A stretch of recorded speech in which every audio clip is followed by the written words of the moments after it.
There's one possession on which billionaires are spending a fortune and making a killing. Property.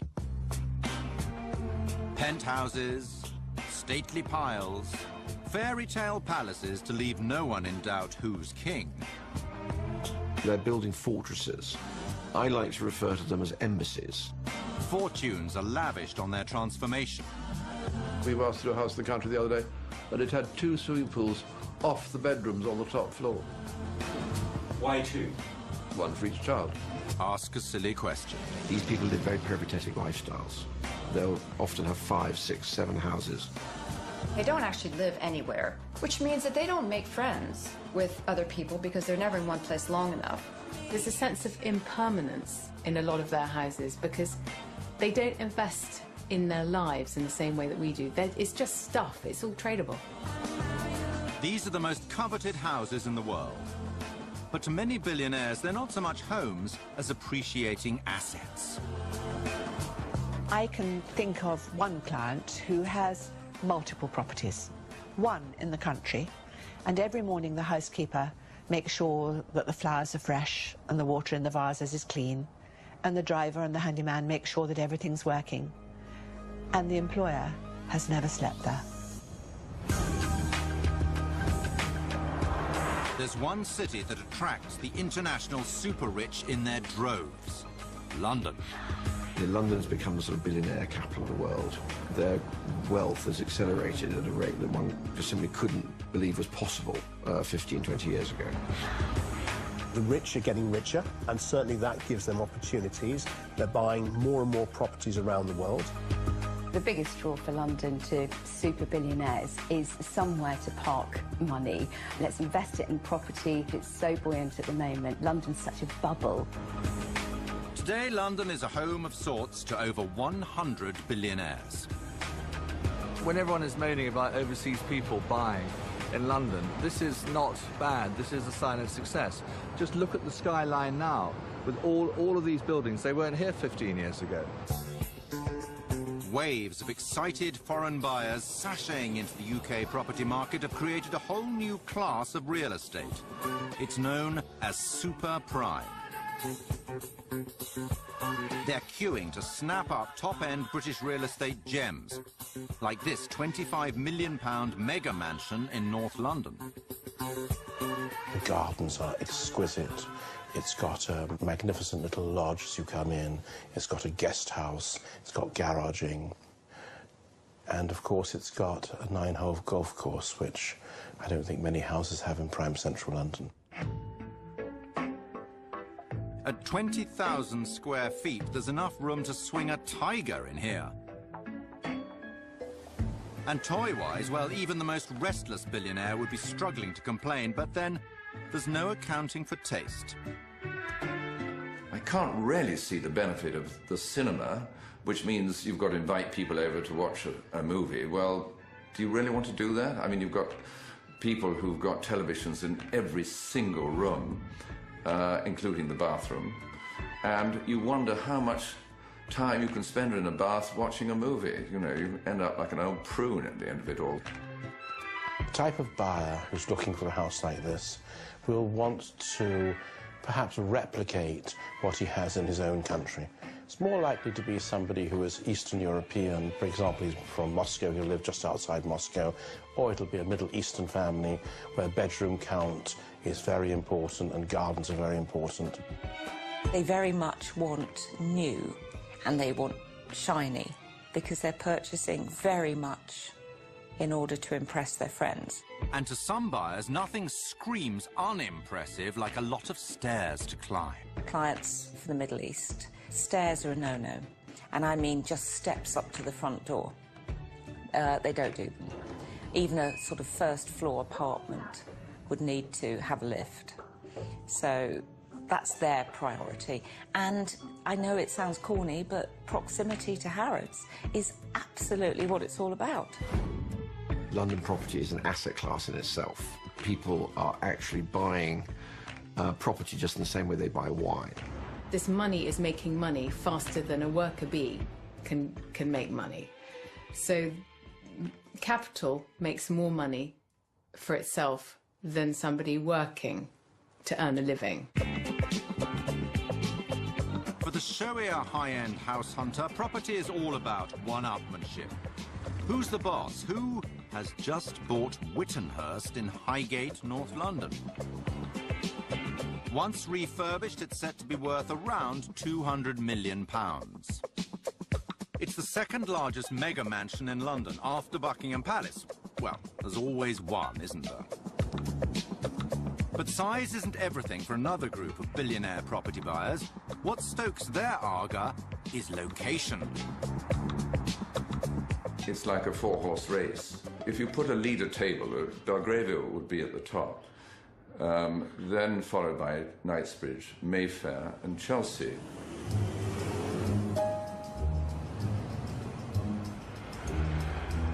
Andrew Langton has been selling London super prime for nearly half a century.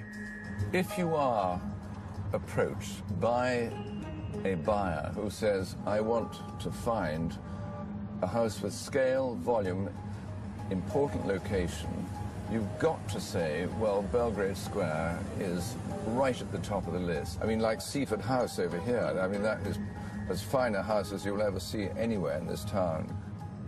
Over the last 10 years, you've seen a dramatic rise. I mean, I remember selling a house on the south side for no more than about 16, 17 million. And that house today has obviously appreciated by at least 50 to 60 million.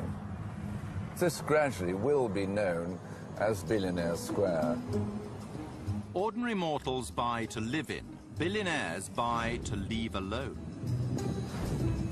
I don't think I have ever bought a property for an uber-wealthy person. 4 weeks of the year. One of my clients has this as an amazing estate with huge acreage, stables, full staff all the time. They were in the country 12 days last year. I have a concern that London is going to be an enlarging ghetto of vacant properties. Like these vacant North London houses on what's known as Billionaires Row. I've seen examples of that, particularly in Hampstead, where one owner had about 7 houses, and there were more butterflies flying around that house than there were people, because the amount of buddleia growing out of the roof. A very rich person once told me, when he was explaining his elaborate plans to move around the world, he said, in this milieu, we travel. I don't think that there is that kind of heart of the home that we have. In my house, everybody gravitates towards the kitchen. To me, that's home. But I don't think that the ultra-rich necessarily have that. Coming up, when property gets extremely expensive, even for the very wealthy. The Venetian Palace is obviously one of the most expensive properties on the planet. Almost 100 million euros is a lot of money, even for very, very rich people. And billionaires on the up to 7-star hotel living in the sky.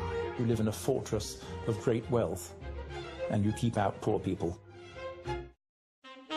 For billionaires, more property means more bills, more staff, and more one-upmanship. And nowhere is this competitive element fiercer than on the French Riviera. So when the super-rich go house hunting, they need the help of Sotheby's own Alexander Croft, Monaco realtor, multimillionaire in his own right, and a man who knows firsthand exactly what billionaires are looking for. I think I may be the ultimate estate agent in that I live a lifestyle that's very close to the lifestyle of those clients. I really do understand them. I have 5 homes in 4 different countries. I'm certainly not super rich, but still I have this little collection of homes. I also like cars, which are very nice toys, and I keep them here in the country house to play with.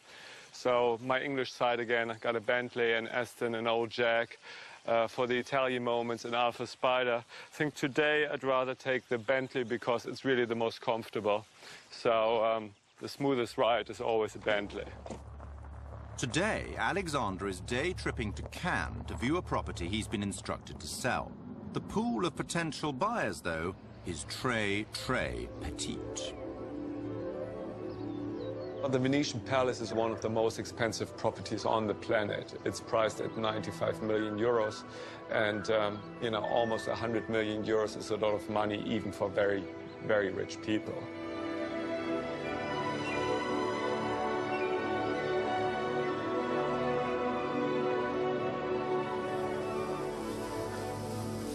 The Venetian Palace is based in one of the best areas of Cannes. You're overlooking the entire coast, you can see the sea, so it's in a very privileged position on the Côte d'Azur. Alexander, how are you? In a scene straight out of a Christian Dior advert, Alexandra is given the grand tour of the property by Sotheby's colleague Pascal Monti. Yes, this is a Palais des Nations. Wow. Pretty amazing, isn't it? How big is it in total? In total, we have like 3,000 square meters of living space. Wow, okay. That's 32,000 square feet, or 34 times bigger than the average British home. So it is pretty nice plot. So this is the main reception area? Yes, this would be the main reception. On one side, we could have like the living room. On the other side, like a dining room, depending on the need of the client. This vast, wonderful space is silent now, and is likely to remain so even when it's eventually snapped up. What this new class are is they are sort of super beings. They don't actually live anywhere. I call them, you know, cosmocrats or globos, kind of these global citizens with multiple houses, often multiple nationalities. So they don't actually live anywhere, which means that they don't make friends with other people because they're never in one place long enough. The socialising that does go on at home is between work clients, so it's clients coming in for dinner, and that's quite a formal occasion. It's very much an entertaining sort of feel to the evening, rather than friends getting together for a curry. Thank you. Wow, what a view. This is pretty amazing. Koi? This is Koi, yeah. Yeah. Sure. So I have a question for you. Tell me. How do you get over to the island? We get a remote for that. Oh, I love it. Just push it, and here we Electric are. drawbridge, this is the 21st century. You know, a lot of people who are going to love that, I think. I already got some people in mind for that. Oh, that's perfect. That's amazing. A drawbridge. Even out here in the epicenter of one-upmanship, it's an impressive flourish.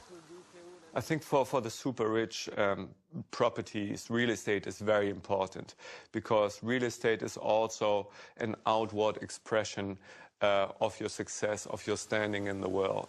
There's quite a lot of, you know, competition and rivalry between the super rich. For many people, it's a question, you know, am I at the best address? Do I have the biggest property on the Cap Ferrat in southern France? Do I have the biggest house on Eaton Square? Do I have the biggest penthouse on Fifth Avenue? As if it would be perfect property for a Russian buyer, for example. Yeah, I do think so too. They love always newer properties with all the gadgets, with all the extras, and a lot of space as well. Yes, exactly. Maybe also by like a Middle East investor from as the well. Middle East, yeah, absolutely. Qatari, perhaps. Well, this property obviously is designed to impress. This is designed to awe. And I think when one arrives here, just, you know, the scale, the proportions, the layout, people who will love it, there will also be people who hate it. The cleaner for starters, and probably the bloke that mows the lawns. Once again, huge property, huge commitment. I do think there's stresses to having several houses. Even if you have 17 PAs and house managers, that ultimately you're going to have to take the call that the hurricane has just swept your island down. The super rich have problems that no one can understand, except they're equally rich social competitors. So it means either you can't talk about the things that you do in your life because a person is going to resent you, or say, or worse, they might make fun of you. And the super rich live in fear of being made fun of. So what do? You surround yourself, you go to St. Moritz, where everybody is just like you. And then you talk about the problems. The main conversations amongst the rich is the problem of having to pay tax. Paying high rates of tax is, of course, a high-class problem. But it's one that can be easily swept under the Persian by landing yourself here in Monte Carlo, capital of the Principality of Monaco and the king of tax havens. As a result, it's top of the league for its property prices. Monaco is the second smallest country in the world after the Vatican. So obviously, growth has to be upwards because there's no other way. Square meter prices in Monaco are amongst the highest, if not the highest in the world. They start somewhere at 30,000 euros, but can go up all the way to more than 100,000 euros per square meter. So why would anyone want to swap a palace in Cannes for a mere penthouse in Monte Carlo? For the super rich, Monaco really has a unique appeal because obviously you have the tax advantages, but frankly there are many tax havens around the world. Almost nowhere else in the world you are as safe as you are in Monaco. You can wear your jewelry, your watches, your car without any problem, without thinking twice. Hello, Deborah. Hello, Alexander. Alexander has recently added this Monaco apartment to Sotheby's books. Wow. So they just completely restored the apartment, that's it? Exactly. Okay. This is something rare, a nice contemporary apartment like this. Very nice pieces, very good art. I love the mixture. It's really unique. Wow, that's what I call a view. I mean, this apartment is amazing because you look really in all directions, right? You have Italy over there, you have the sea there, you have the yacht club over there. I mean, all the landmarks in one building. So, I mean, I think this is an apartment that appeals almost to everybody, right? It's perfectly renovated. The size is... Yeah, it's huge. I mean, from Monaco, 500 square meters. That's just over 5,000 square feet. The kitchen's a little bit special, but there are only 3 bedrooms. Still, the master bedroom has his and hers dressing rooms and a bathroom that provides the unique platform to show the whole town that size isn't everything. You see this view? Well, if you take a bath here, it's like swimming in the sky, isn't it? I mean, blue everywhere. Doesn't get much better than that. What do you have here? You have... Concierge, Concierge. You have a pool. Pool. You have a small restaurant next to the pool. All right, okay. And we have shops next to the... Okay, next to the, parking spaces. Parking space and cellars, of course. Yeah, okay. No, I mean, definitely, I think 40 million easily. Come again? 40 million easily. 40 million euros for a 3-bedroom flat is the astonishing price of tax avoidance for the Monaco-bound billionaire. But in this 6 zeros world, massive financial hits are simply another cross to bear. The global ghetto of great luxury which the very rich live in, it's a form of security. It's like a fortress. You live in a fortress of great wealth, and you keep out poor people. They are increasingly living in a bubble. They're very lonely. I mean, that's, I think, one of the key things that we've noticed. I mean, they're in their gilded cages, and they have everything they can possibly want, but they don't exactly have a life. Coming up, billionaires dig deep, for when you run out of space in London, the only way to go is down. You find the leisure centre, the swimming pool, the gymnasium, the cinema. Sauna, steam room, plunge pool, and an art store. I mean, obviously, everybody has to have an art store. About half the road disappeared into an enormous hole. It looked like a bomb crater. We were frightened that the house was really unsafe and that we were going to wake up in a pile of rubble in the morning. Super prime property in central London is mostly old, beautiful, and protected. Even the high rollers can't build high-rise, and this vexes them. So they're digging down to create hidden treasures.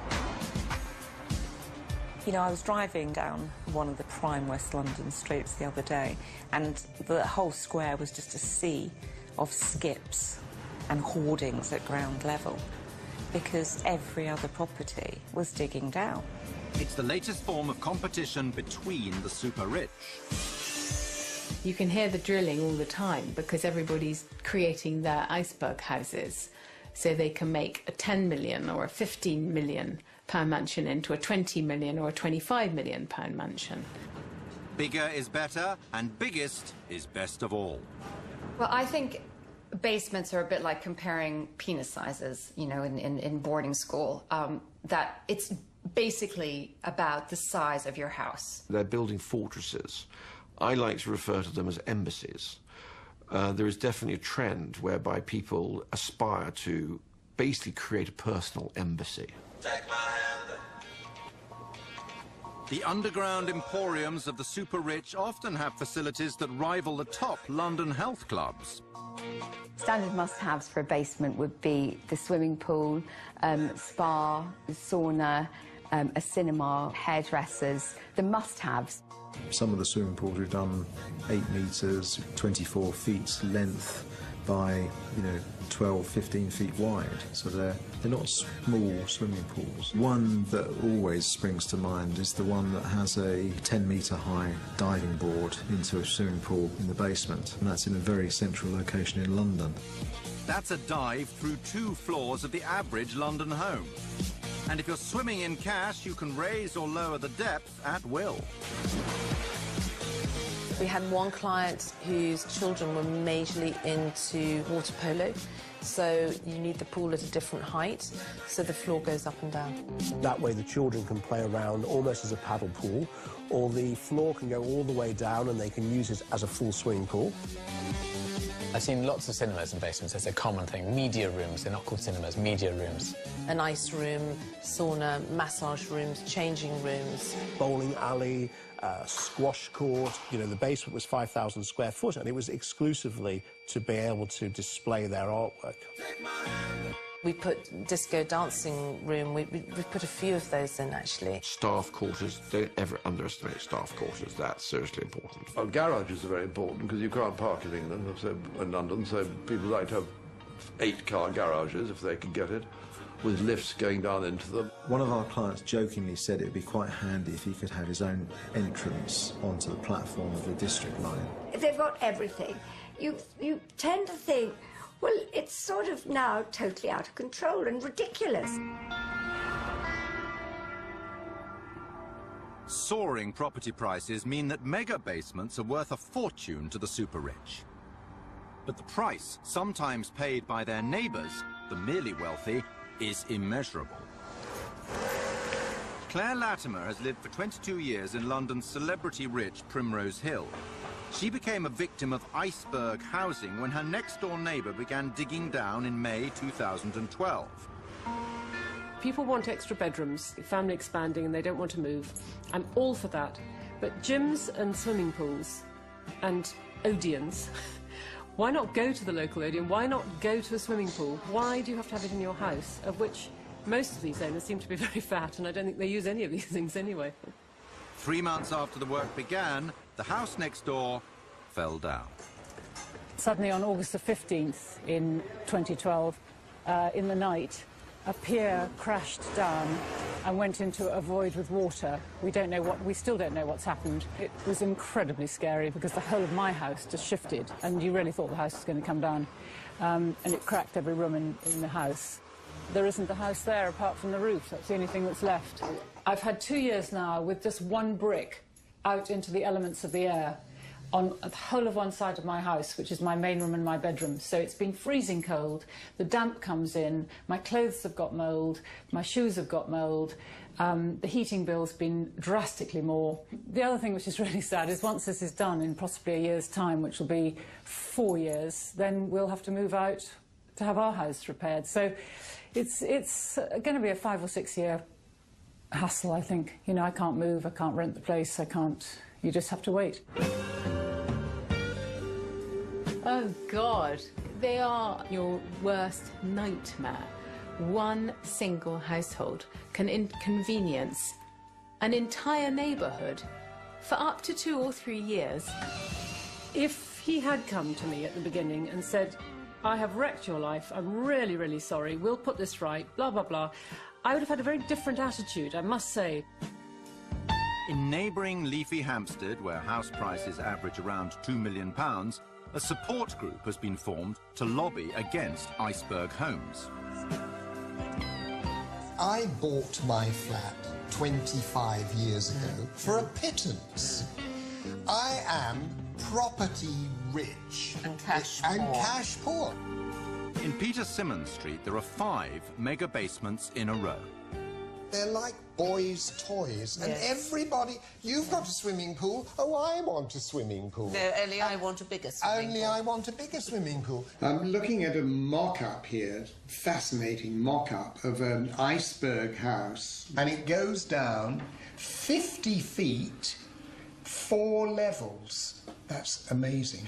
We have a ballroom, a 45-foot swimming pool, a hot tub, Massage room, sauna, steam room, plunge pool, and an art store. I mean, obviously, everybody has to have an art store. Even if there are 4,000 letters of objection from every single house around him, and 3 roads will be closed for 2 years, and so on and so on, there is nothing in current planning law that enables the planning committee to say, no, you can't dig your double basement. It's beyond.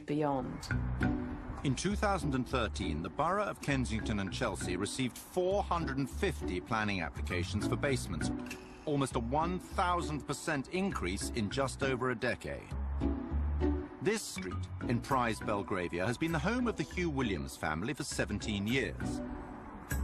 A house here will cost you around £5 million, but not perhaps this one. Every night I was waking up at 3 o'clock in the morning worried that the house was going to collapse. In October 2009, Michael and Ali ʟᴜxᴜrɪᴏᴜs learned that there were plans to almost double the size of the house next door by building underground. One night, it really sank in. So the skip was on the road here, parked on the residence parking bay, which had for weeks and months been used by the builders. It drops right through the road. About half the road disappeared into an enormous hole. It looked like a bomb crater. And then vast quantities of water started to pour uncontrollably into number 5 and into the well down in front of our house and then ultimately into our kitchen. The skip was soon retrieved, but the water damage it caused to spread up through the house, dampening everyone's spirits en route. We were frightened that the house was really unsafe and that we were going to wake up in a pile of rubble in the morning. And if at all, I've had a couple of emergency engineers to visit in the night at the beginning when the ceiling started to bow and the floor dropped. But they've reassured me that it's okay. But at every step, we've been experimenting, so we didn't know if it was okay and whether or not we were going to be killed in the night. The estimated cost of repairs is £350,000. But there's another problem. Next door has been sold. The offshore company that used to own it has been liquidated. It seems absolutely ludicrous to me that the house itself or the original owner cannot be traced. He's just walked away. The people who are building double and triple basements do not live in London and do not plan to live in London long enough for you to throw things at them when you see them. I don't think any of them ever use them. I think they know that they're like trolls lurking in caves down there. So they only really do it because they can and because it means their house will be worth more money. Coming up, how billionaires are replicating the world's most luxurious hotel suites in their own properties. They're really like 5-star hotels, which are serviced all the time. They want it to be unlike what they see in anybody else's house. Oh my gosh, I'm spending £1,500 for one place setting. Excellence is what they want more of. They want them to be an Uber hotel. From the outside, prime London real estate looks much the same as ever. But behind these facades, the super rich are transforming their property on an epic scale. What the super rich have been doing is trying to turn London townhouses into mansions. One by one, every single house is growing by a third, or doubling up, or the recent trend is you buy 2 houses next to each other and you knock them through and create one larger house. I think in Regent's Park recently, and knocked 7 houses together. Constantly round here you'll see perfectly nice kitchens being torn out. It's no different to buying a house and seeing that the colour of the wall is wrong, so you elevate that somewhat to a billionaire, they can rip everything out and start again. When somebody is throwing something out that's worth a lot of money, it can be quite challenging, and the kind of moral side of that. The wife of a hedge funder will rip out what was last year a very fashionable Provençal, rugged kind of country kitchen, and installed enough stainless steel so that you could, like, disembowel a corpse in there. Billionaires are having to spend more money to buy their trophy homes, and the more they spend on the trophy home, the more they're prepared to invest in it to make it the most beautiful. You know, everyone's busy choosing things to buy. But also, it's a sort of raison d'etre thing. I have a client who had 5 staircases commissioned, 5 beautiful, beautiful staircases, and then it was thrown out because she'd been travelling, she'd seen a different one. She came back, we've got to change it, this is what I want now. So they're just ripped out and they're cast away. For top-end architects and designers, the Billionaires' desire to gut the old and install the completely new is opening up fantastic opportunities to be creative. We were worried that if it was any longer, it's just going to look like a swimming pool-sized bed in the room. That's the size of the bed on his yacht, so that's why he keeps asking. We can look at fantastic materials that we could never have worked with before. We can work with real craftsmen and skill and trades to create one-off beautiful collector's pieces that will become the antiques of the future. They're prepared to spend significant sums of money, eye-watering sums of money that we can't even imagine. I do have to sometimes sort of hold back or pinch myself and go, oh my gosh, I'm spending 1,500 for one place setting of a beautiful handcrafted cutlery set. They're putting in some of the finest marbles in the world. They're putting in the most up-to-date, state-of-the-art technology, etc. These things cost money. I mean, you know, the Medicis are back in town. The top floors of this unassuming block of flats on Park Lane are being ripped apart to create a 7,000-square-foot triplex apartment. With views over Hyde Park and the City of London, this will be the largest and most luxurious penthouse in town. The top end of the market now, the phenomenon at the moment is the branded property. You have the Armani flats, or you have other big names. One of the biggest names in the property game is that of interior designer Nicky Haslam. He's no stranger to extraordinary requests. We were asked to do a house in the country the other day, and it had 2 swimming pools off the bedrooms on the top floor. Why 2? 1 for each child. Beyond the 3 or 4 swimming pools and a huge kitchen, I think people now practically want a private airfield. They want to be able to land their jets on their own property. Wouldn't that be wonderful? No jet-set flight of fantasy is impossible. And here's going to be the famous staircase. Lovely. I love it going up and then back. It's going to be great, isn't it? Yes. The brief was to make it as luxurious as possible. They can walk in straight off the plane, the private plane. The whole point is to sort of come in and say, wow, isn't this magic? This is what we want. Amazing. Let's go to see.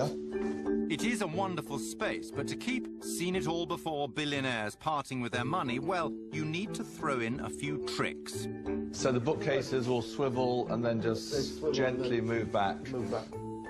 So you've got 1, 2, 3, 4 motors to swivel, and then everything just moves across, revealing the come in, Mr. Bond, into the studio. Exactly. Yeah, excellent. People love it when you press a button and suddenly the walls fly apart and you've got an enormous room behind you. And if you can't physically add more space, paint it in instead. Yes. Each side of the bath. Each side of the bath. Reflecting the view of the park, sort of. That's right. We're going to do some scenes from Hyde Park, the Serpentine. Wonderful. Painted in a stylised manner. And the television there? Mm-hmm. The second one you've done is... There aren't that many super rich that have wonderful taste. The super rich really want pretty actually standard stuff. They quite like it looking like a very good hotel, it must be said, because hotels have that kind of very new, up-to-date quality that makes them feel secure. Have you got anybody in mind? We have, yes. Good. There's somebody who always stays at the Connaught, loves the Connaught, but wants to have something a little bit more long-term. And instead of sort of whizzing in, whizzing out, staying in the apartment there, they're thinking of taking this more for a long-term basis. On the lower part of the triplex, they can use as their office and for meetings. Up here will be for more for the wives and the families. So I've probably given it away that it's Middle East. Yeah. And what we're all dying to know is how much is our Middle Eastern billionaire going to have to stump up to keep hers indoors happy? We'll be quoting over £30,000 a week. And plenty of room for staff. Yeah. Yeah. Always on the move, billionaires just can't get enough of their faux hotel rooms. It's got to be the Rolls-Royce of machines for living in. You see an absence of patina or sort of depth and personality in them. They're like five-star hotels, which are serviced all the time, but they have that hotel feeling when you're in them. And the reason for that is because they don't invest emotionally in their properties. Individual taste, in the sense that taste means an idiosyncratic way of articulating your beliefs and values through the things you wear or the things you acquire. This has no meaning in this world. I mean, the taste is homogenized. But sometimes, if it looks like a hotel and feels like a hotel, there really is a hotel attached. Number 1, Hyde Park, the most expensive block in the world, is serviced by the 5-star Mandarin Oriental. What the super rich want is a concierge service. They want to be waited on. And that's what you're going to get. So if you want a lobster at 4 o'clock in the morning, then you just call room service, basically. It's that crossover between having the convenience of your own apartment, but also the convenience of being in a hotel. Some billionaires are happy to borrow room service. Others want to install it permanently. But to house your own live-in concierge team, you need a mega mansion. A 9-story block is a start. The same space next door houses 41 apartments. Here, the 18,000 square feet is being made over into a home for just one family by celebrated designer Karen Howes. So, Leroy, I just wanted to, while we're on site, chat to you and Helena about the ceilings here, because I know how much work's gone in restoring them. I just think we can make some of the detail pop a bit more. So you say 18,000 square feet, but what that doesn't deal is with the sheer volume of the space that we're looking at here. And a lot of our clients are looking for really fabulous ceiling heights. You know, that is another sign of luxury and, I suppose, wealth. So, family room, which has just got fantastic ceiling height. This is going to be our glass panelling here, isn't it? We're doing another project for him overseas, and we're also talking to him about a yacht. So this will form part of a portfolio of 6 or 7 properties for him. And then I know we wanted to have a look at something in his dressing room through here. It looks fantastic. Then that'll be uplit all the way along the sides. Chandelier in the middle. So we were thinking of adding these freestanding display units, watch winders, glass tops. He'll definitely want that. A lot of our clients have a collection of watches. They don't just have one. They work on a system where they need to be rotated. So what we will do is incorporate a tumbler that actually gently moves the watch and make sure that when they want to put the watch on, it's ready to wear. So I think this is very much an upstairs-downstairs house, so we're going to have, obviously, staff in the basement, but also in accommodation on the top floors. We're talking about a household staff of about 10 when they're in residence. So this is family room, cinema room, and then kitchen and staff, isn't it, through here? It is a family home, so we are incorporating things for the children as well as the adults when we're doing the design here. We're talking to him about putting fish tank in the basement. His son has is looking at miniature sharks. We're just talking to experts about that. And then through to the cinema room here, which is where we're going to put the popcorn machine, isn't it? I suppose the biggest challenge for us is how we incorporate all of the technology without anybody seeing it. So televisions are hidden behind walls, behind paintings, sliding doors, moving mirrors, but still keeping that classical elegance. That's the real challenge. It's not just hiding the technology that's a challenge. It's making sure they can operate it. Some clients, when we first meet them, tell us about the disaster that they've had in their previous project, where after they'd installed all this amazing technology, the thing didn't work the way they expected it to, and they became very anti-technology, and they want to get back to simple buttons where you press a button and a light comes on. We've got clients who will have their own audio-visual team who will be installing all of their televisions and their sound systems in all of their homes, so they will travel around the world doing that to make sure that it's the same system. So when they land overnight in their private jet at one particular property and they go into the bedroom, they don't have to worry how they operate the various switches to switch on the different lights around the house. Just get a dimmer switch. It's crazy. This is going to be our gym, and then this is going to be our hammam sauna, or sauna and hammam. And you thought they'd forgotten, but no, of course, there's a pool down here too. We've got our glass wall back here. Yeah, and then all of this is dark, rich blue mosaic. We've got these little fibre optic lights, and we've seen a layout that the light specialist did where they've decided on each location of all the fibre optics. So it's going to kind of sparkle at night as well, and I think that'd be fantastic. Another incredible top-end property takes shape, and you have to wonder if our billionaires are getting any kind of enduring pleasure from all the effort. I suppose it takes the edge off it when they see someone else has got the bigger, newer thing. And so the super rich are always on high alert for getting rid of their old stuff and buying the new stuff. Quite often, I've seen situations where somebody has spent, say, £100,000 on marble for the master bathroom. They walk in and they don't like it, and so it has to be ripped out and start again and spend another £100,000 on a slightly different colour. If you design something properly and well, it will stand the test of time. It still will be there in 20 years' time. It will not be being ripped out. The super rich certainly know the price of everything, but all too often the value is fleeting. So when you go to stay with these people, you know, there's a sense of impermanence in a lot of their houses. I think a lot of the time there isn't really a home. I've never been asked to buy a home because there is no such animal. There is no one such thing in their lives. They merely have property.